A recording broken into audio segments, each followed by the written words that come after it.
बड़ी खबर है रीवा से, जहां रविवार को आयोजित हुई नीट की पुनर्परीक्षा के बाद एक परीक्षा केंद्र में आगजनी की बड़ी घटना हुई है। यह घटना रविवार की शाम नीट परीक्षा के लिए परीक्षा केंद्र बनाए गए शहर के मार्तंड क्रमांक 2 विद्यालय में हुई है, जहां स्कूल के प्राचार्य कक्ष में आग लगने की वजह से सीसीटीवी कैमरे का डीवीआर सहित एससीटीवी व अन्य उपकरण जलकर खाक हो गए हैं।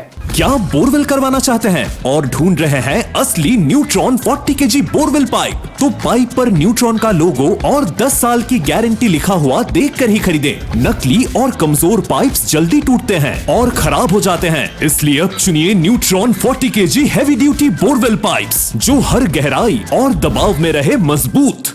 कुल मिलाकर आगजनी की इस घटना में नीट परीक्षा संचालित करने वाली मुख्य एजेंसी एनटीए का डाटा भी जलकर खाक होना बताया जा रहा है। गौरतलब है कि नीट की पुनर्परीक्षा के दौरान जब देश में परीक्षा संचालन को लेकर सुरक्षा के लिए पूरी ताकत झोंक दी गई थी, ऐसे समय में ऐसी घटना को लेकर अब कई तरह के सवाल भी खड़े हो रहे हैं। हम लोग कल 6:30 बजे तक विद्यालय में नीट परीक्षा के दौरान थे। उसके बाद सामग्री जमा करने केंद्रीय विद्यालय चले गए। 7:30 बजे लगभग वहाँ सामग्री जमा हुई तो हमारे सहयोगी जितेंद्र शुक्ला वापस आए यहाँ पे, तो उन्होंने बताया कि आग लग गई है और आग ये शॉर्ट सर्किट से लगी है। कल लाइट लपलुप बहुत हुई है तो उसी दौरान ये शॉर्ट सर्किट से आग लग गई और पूरा हमारा कक्ष जलकर नष्ट हो गया। कैसे आगे कल परीक्षा के लास्ट में आंधी आई थी तो बाहर बिजली सप्लाई प्रभावित हुई है। उस बिजली सप्लाई के बाद जो है लास्ट में बिजली का जो था सप्लाई बाधित थी, मतलब विद्यालय लाइट लपलुप कर रही थी और उसके बाद हम लोग चले गए सामग्री जमा करने और उसी दौरान कुछ शॉर्ट सर्किट हुई होगी। अब सीसीटीवी सेटअप जल गया, टीवी जल गई, कंप्यूटर नुकसान हो गया, एसी जल गया, सोफा जल गया, कुर्सी जल गई। अब बाकी लाइटिंग वायरिंग पूरी समाप्त हो गई। अब फोटोकॉपी मशीन तक कितना पहुंचा वो चलने पर पता चलेगा, क्योंकि इसी कक्ष में फोटोकॉपी मशीन रखी हुई है, 2 कंप्यूटर रखे हुए हैं। हाँ, उसके बाद हम लोग जमा करने 6:30 बजे गए। 6:30 बजे के बाद ही घटना आई।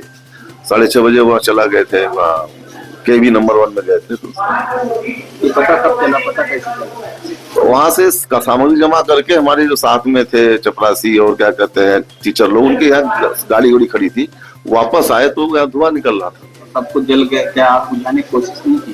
कभी नहीं तो पूरा बिल्डिंग जल जाती। बेचारे वो जितेंद्र शुक्ला जी हैं, उन्होंने आप देखोगे वहाँ पे जो मीटर की सप्लाई काटा उन्होंने, दिमाग में आया। सप्लाई काटने के बाद हमारे चूंकि मोटर बंद हो गया तो जो पीने के पानी के लिए मंगाया गया था कैंपर, तो उसमें पानी था, उस पानी से पूरी आग बुझाई गई, नहीं तो पूरा जल जाता। फायर सिलेंडर वगैरह नहीं? उस समय दिमाग कहाँ काम करे, वो जैसे हुआ तैसे आग लगी थी तो जैसे विचारों ने किया। हालांकि परीक्षा केंद्र बनाए गए मार्तंड क्रमांक 2 विद्यालय में आगजनी की घटना को शॉर्ट सर्किट बताया जा रहा है। विद्यालय प्राचार्य के अनुसार शाम से ही बिजली स्पार्क कर रही थी, लेकिन इसके सुधार का कोई उपाय नहीं किया गया। बताया गया कि नीट परीक्षा की सामग्री स्कूल से बाहर निकालने के बाद आगजनी की यह घटना हुई है। विद्यालय प्रबंधन का दावा है कि आग बुझाने के लिए पीने के पानी तक का उपयोग किया गया है। फिलहाल सवाल यह है कि नीट जैसी महत्वपूर्ण परीक्षा के दौरान अग्निशामक यंत्र का इंतजाम क्यों नहीं किया गया था। वहीं विद्यालय के अंदर जो अग्निशामक यंत्र लगा हुआ है वह एक्सपायरी है और उसका उपयोग भी नहीं किया गया।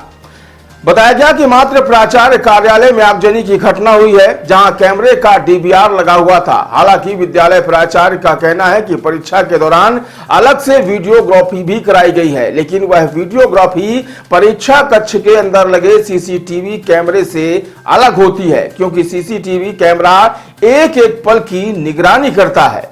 इधर इस पूरी घटना को लेकर थाना प्रभारी हितेंद्र नाथ शर्मा के द्वारा मौके का निरीक्षण किया गया है। थाना प्रभारी के अनुसार उन्हें आगजनी की सूचना रात करीब 9 बजे के बाद दी गई है, जबकि आग लगने की घटना शाम तकरीबन 6:30 बजे हुई है। कल शाम को लगभग 9 बजे जो यहाँ के संस्था के प्राचार्य हैं सुदामा गुप्ता जी, उनके द्वारा सूचना दी गई थाने में कि शॉर्ट सर्किट के कारण उनके चैम्बर में आग लग गई है। उन्होंने इसकी लिखित सूचना दी। उनके द्वारा ये बताया गया कि शाम को भी लगभग 5-6 बजे के आसपास शॉर्ट सर्किट हो रहा था, लाइट में कुछ फ्लक्चुएशन हो रहा था, जिसकी सूचना उन्होंने दिया था। और अभी जो नाइट ड्यूटी में उनके यहाँ से सुन रहे होंगे, उनके द्वारा बताया गया कि उनके द्वारा सूचना दी गई कि चैम्बर में आग लगी है। जब वो जाकर के देखे तो उन्होंने बताया कि आग लगी थी। आग बुझाने का प्रयास हुआ। इसके बाद थाने में इसकी सूचना कल लगभग रात में 9 बजे दी गई है। हम भी अपनी टीम के साथ यहाँ पे मौके पर उपस्थित होकर जांच किए हैं। आग तो लगी है, लेकिन आग किन कारणों से लगी है इस संबंध में विस्तृत जांच की जा रही है। फिलहाल उस कमरे को हम लोगों ने सील किया हुआ है ताकि एक्सपर्ट्स के माध्यम से भी पूरी जांच की जा सके। पूरा डाटा जलता साफ हो गया और जो भी यहाँ देखा जा रहा है कि यहाँ जंगली घटना हुई है और पहले से पता था कोई सुधार हो रहा है। ये सही है कि जहाँ पे आग लगी है वहाँ पे सीसीटीवी जो संस्था का है सीसीटीवी भी लगा हुआ है, लेकिन प्राचार्य जी का ये कहना है कि चूंकि नीट परीक्षा भी कल थी और उसके लिए पृथक से वीडियोग्राफी कराई गई है। ये सही है कि वीडियोग्राफी भी इसमें रही होगी, बट नीट की एग्जाम की वीडियोग्राफी अलग से की गई है प्राइवेट जो ऑपरेटर्स इनके माध्यम से। तो प्रथम दृष्टया तो इसका सीधा उससे कोई संबंध नहीं, फिर भी हर एंगल की इसकी जांच की जाए। जो कैमरे लगे हुए थे उनका सीधा डीवीआर नहीं लगा हुआ था, अलग से वीडियोग्राफी जो सिस्टम अलग से चलते हैं वो हुई, तो कच्छ का डीवीआर जल गया। अब इसमें पूरी जांच की जाएगी कि किन परिस्थितियों में आग लगी, क्या किसी का इंटेंशन है या दुर्घटनावश आग लगी है, संपूर्ण जांच की जाएगी। पहले से प्रिप्लान करेगा। प्रथम दृष्टया तो ऐसा प्रतीत नहीं हो रहा है। फायर सेफ्टी सिलेंडर लगा हुआ है, वो एक्सपायर लगा हुआ है। ये तो संस्था प्रमुख से आप जानकारी ले सकते हैं। सर, आगजनी की इतनी बड़ी घटना की सूचना यहाँ के संस्था प्रमुख द्वारा फायर ब्रिगेड को नहीं दी गई। उन्होंने बताया कि हमने आग पे खुद काबू पाया। ये सही है। हमने इनसे पूछा भी था कि यदि आग ज्यादा हो तो तुरंत फायर ब्रिगेड भेजी जाए। आपका कहना था कि आप फिलहाल 6:30 बजे की घटना है, पुलिस को 9 बजे सूचना दी जाए। सही है, 9 बजे सूचना दी गई है। अगर ऐसा कुछ तथ्य आता है कि जानबूझ करके आग लगाई तो विधिवत कार्रवाई होगी।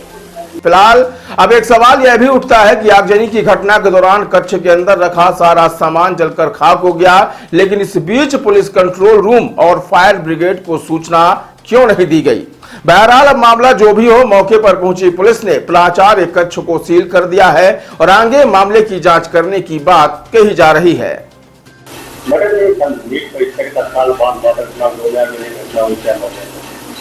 नीट परीक्षा हमारी संपन्न हो गई थी और उसकी गोपनीय सामग्री भी KB1 में जो हमारा सिटी कोऑर्डिनेटर है वहां पर जा चुकी थी। उसके बाद प्रिंसिपल चैम्बर में किसी कारणवश, जैसे कि अभी मुझे याद हुआ है, आगजनी घटना हुई, लेकिन परीक्षा हमारी संपन्न हो गई थी और गोपनीय सामग्री वहां से निकल चुकी थी।